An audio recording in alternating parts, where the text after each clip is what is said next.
Gusto nyo bang kumain ng hamonado pero ang problema, nahihirapan kayong mamili at makipagsiksikan sa groceries? Eto, subukan nyo. Gagawa po tayo ngayon ng homemade chicken hamonado. Ang unang ingredients natin ay yung pineapple syrup. May natira ako na fruit cocktail syrup kasi gumawa ako ng salad. So ito isasama na natin at pagkatapos bubuksan na natin itong ating pineapple slice at yung syrup nito ilalagay na rin natin sa casserole. Naglagay din ako dito ng light soy sauce at syempre sasamahan ko rin ng dark soy sauce. At syempre, yung brand na ginamit ko dito ay yung paborito ko, Lee Kum Kee. At dahil nga hamonado ito, mag-a-add pa po tayo ng brown sugar. So disclaimer lamang po, medyo matamis po itong ating dish na gagawin ngayon. So ito, nag-add pa ako dito ng water para mamaya habang binoboil natin yung ating chicken, hindi siya maninikit. Nag-add din ako dito ng magic sarap at saka cracked pepper. Samahan na din natin ng onion leek. So ayan ang mga ingredients na ginagamit natin dito sa paggawa ng syrup para makakreate tayo ng isang chicken hamonado. So ito at ilalagay na nga natin yung isang buong chicken at syempre masahihin muna natin bago natin lutuin. So ayan at iniikot-ikot lamang ng inyong kabahag. Ilagay na rin natin itong pinagbalatan dito ng onion. Okay na okay yan na pampalasa. So ito takpan natin at i-boil natin sa mahinang apoy.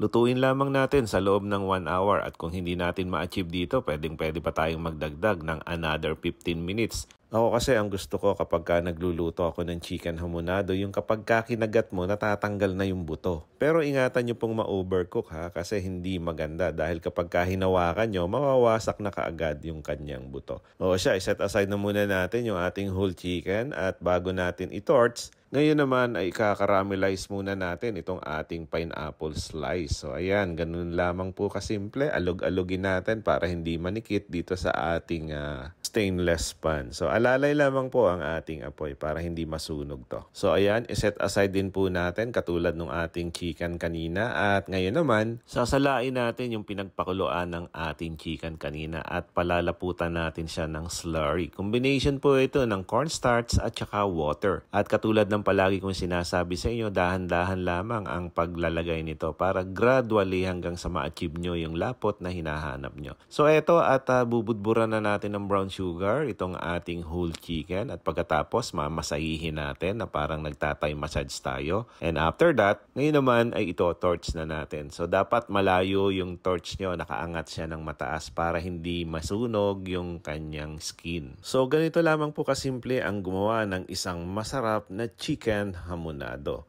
At kung kayo ay nanunood pa hanggang ngayon, ibig sabihin, nag-i-enjoy na po kayo. At ibig sabihin din po nun, natututo na po kayong dumiskarte and at the same time, natututo na din po kayong magluto little by little. Kaya follow, like, and share naman dyan for more easy recipe.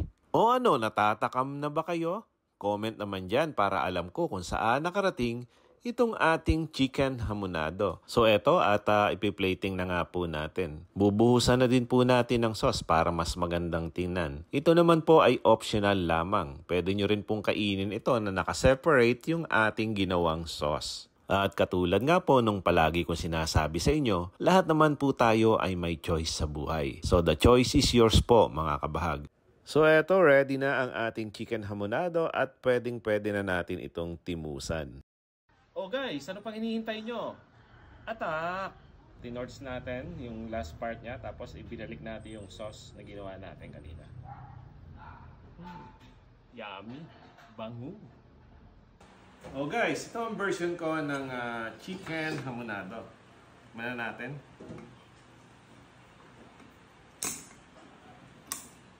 Grabe!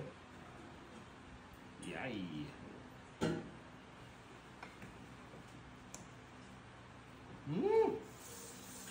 Ang lambot.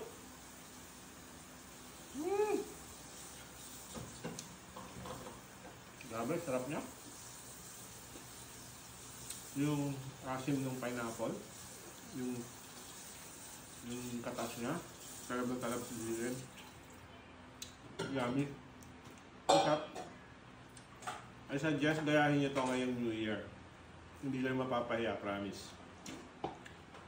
So, paano guys? Thank you for watching. See you on my next video.